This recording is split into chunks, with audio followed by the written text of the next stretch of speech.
Hello friends, welcome to rising Gyan channel. Friends, आज की इस वीडियो में हम बात करेंगे न्यू रिक्रूटमेंट के बारे में। फ्रेंड्स, आपकी जो न्यू वैकेंसी निकाली गई है वो आपकी Madhya Pradesh metro railway corporation limited की तरफ से आपकी वैकेंसी निकाली गई है। तो फ्रेंड्स, किस पोस्ट के लिए आपकी वैकेंसी निकाली गई है, इस वैकेंसी से रिलेटेड जितनी भी आपकी इंपॉर्टेंट टॉपिक हैं उन सभी पे हम बात करेंगे डिटेल में। फ्रेंड्स, ये जो वैकेंसी निकाली गई है वो आपकी MPMRCL MP metro railway recruitment 2023 notification आपके रिलीज हो गए हैं और ऑनलाइन फॉर्म के जरिए आप इसमें अप्लाई कर सकते हैं।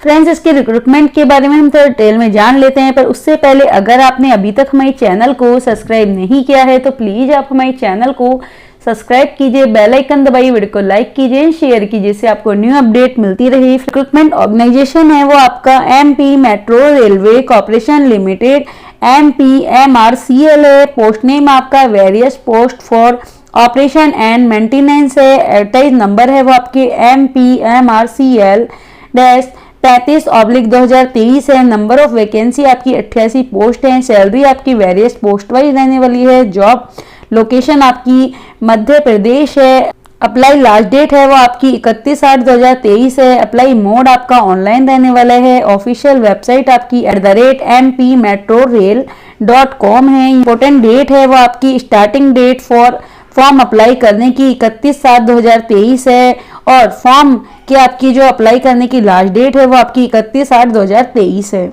एज लिमिट है वो आपकी 1/7/2023। मिनिमम एज आपकी 18 ईयर और मैक्सिमम एज आपकी 28 ईयर यहाँ पे बताई हुई है। एज का जो रिलैक्सेशन है वो आपका रूल के अकॉर्डिंग दिया जाएगा। एप्लीकेशन फीस है तो यहाँ पे आपकी अनरिजर्व OBC की आपकी 590 है।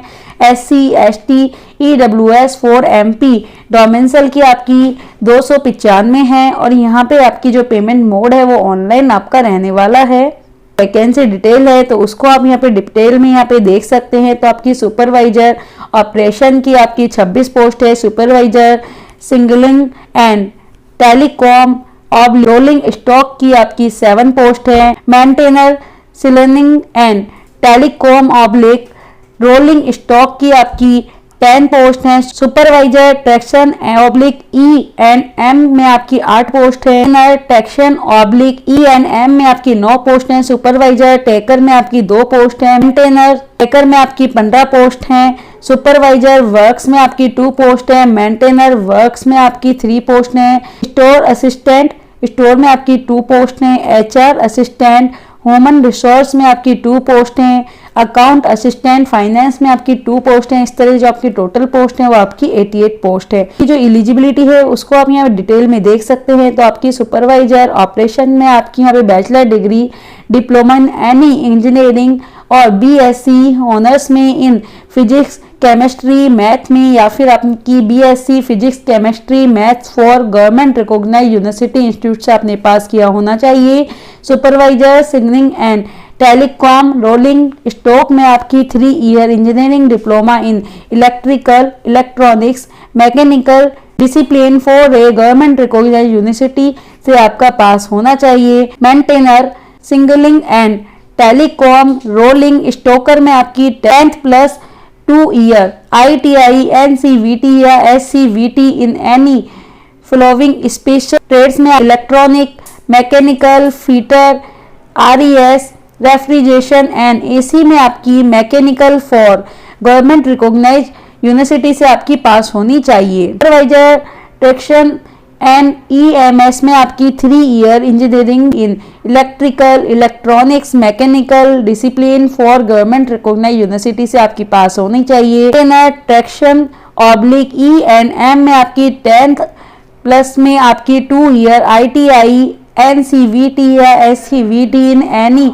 Following special trades electrician electronic mechanics fitter REF and AC में आपकी मैकेनिक गवर्नमेंट रिकॉग्नाइज्ड यूनिवर्सिटी से पास होनी चाहिए। सुपरवाइजर ट्रैकर में आपकी 3 year engineering diploma in civil discipline for government recognised board से आपकी पास होनी चाहिए। मेंटेनर ट्रैकर में आपकी 10th + 2 ईयर ITI NCVT या SCVT in fitter for a government recognised university से आपकी पास होनी चाहिए। सुपरवाइजर वर्कर में आपकी 3-year engineering diploma in civil discipline for a government recognised university से आपका पास होना चाहिए। मेंटेनर वर्कर में आपकी 10th प्लस में 2-year ITI NCVT या SCVT फीटर में आपकी गवर्नमेंट रिकॉग्नाइज से पास होना चाहिए। आपके यहाँ स्टोर असिस्टेंट स्टोर में आपकी bachelor degree in any engineering discipline government recognize university से पास होना चाहिए। HR असिस्टेंट ह्यूमन रिसोर्स में आपकी graduate in any discipline for government recognize university institute से आपकी पास होनी चाहिए।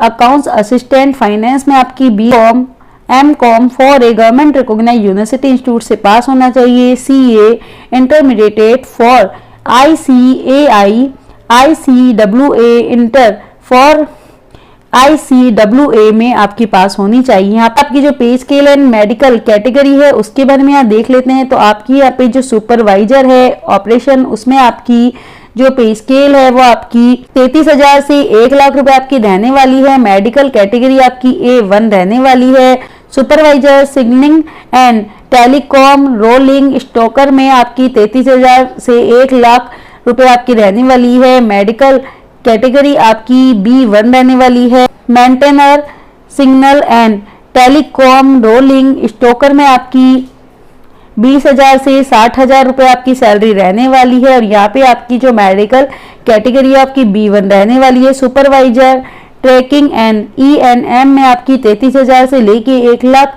रुपए आपकी सैलरी रहने वाली है। B1 में आपकी यहाँ पे मेडिकल आपकी जो फैसिलिटी है वो रहने वाली है। मेंटेनर ट्रैकन एंड ENM में आपकी 20,000 से 60,000 रुपए आपकी सैलरी रहने वाली है। और आपका जो मेडिकल है वो आपका B1 में रहने वाली है। सुपरवाइजर टेकर में आपकी 33,000 से 1 लाख रुपए तक आपकी सैलरी रहने वाली है। B1 आपका मेडिकल कैटेगरी आपकी रहने वाली है। मेंटेनर टेकर में आपकी 20,000 से 60,000 रुपए आपकी सैलरी रहने वाली है। B1 आपका मेडिकल कैटेगरी रहने वाली है। सुपरवाइजर वर्कर में आपकी 33,000 से 1 लाख रुपए आपकी सैलरी रहने वाली है। B1 आपका यहाँ पे मेडिकल कैटेगरी रहने वाली है। यहाँ पे आपका मेंटेनर वर्क में आपकी 20,000 से 60,000 रुपए तक सैलरी और B1 आपका मेडिकल कैटेगरी में आप रहने वाले हैं। स्टोर असिस्टेंट स्टोर में आपकी 25,000 से 80,000 रुपए सैलरी रहेगी और C1 आपका मेडिकल कैटेगरी रहने वाला है। HR असिस्टेंट ह्यूमन रिसोर्स में आपकी 25,000 से 80,000 रुपए आपकी सैलरी रहने वाली है। C1 आपकी मेडिकल कैटेगरी रहने वाली है। अकाउंट असिस्टेंट फाइनेंस में आपकी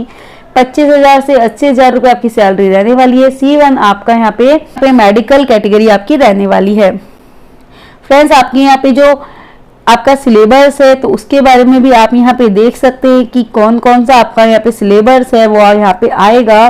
तो और आपका जो एग्जाम पैटर्न है तो आपका यहाँ पे कंप्यूटर बेस्ड ऑनलाइन आपका यहाँ पे एग्जाम होगा। 2 आवर्स का टाइम ड्यूरेशन आपका होने वाला है और यहाँ पे आपके 120 क्वेश्चन इसमें आएंगे। इसके अलावा यहाँ पे आपकी जो नेगेटिव मार्किंग है वो आपकी 0.25 मार्क्स की रहने वाली है और इसके बारे में डिटेल में आप यहाँ देख सकते हैं। आपका यहाँ कंप्यूटर बेस्ड जो टेस्ट है वो आपका यहाँ पे होगा। जो भी कैंडिडेट MP मेट्रो रेल के लिए ऑनलाइन फॉर्म अप्लाई करना चाहते हैं, इसमें अपने आप को एलिजिबल समझते हैं, वो ऑनलाइन फॉर्म के जरिए इसमें अप्लाई कर सकते हैं। अधिक जानकारी के लिए आप ऑफिशियल वेबसाइट पे जाके भी जरूर सर्च कीजिए। Thank you so much.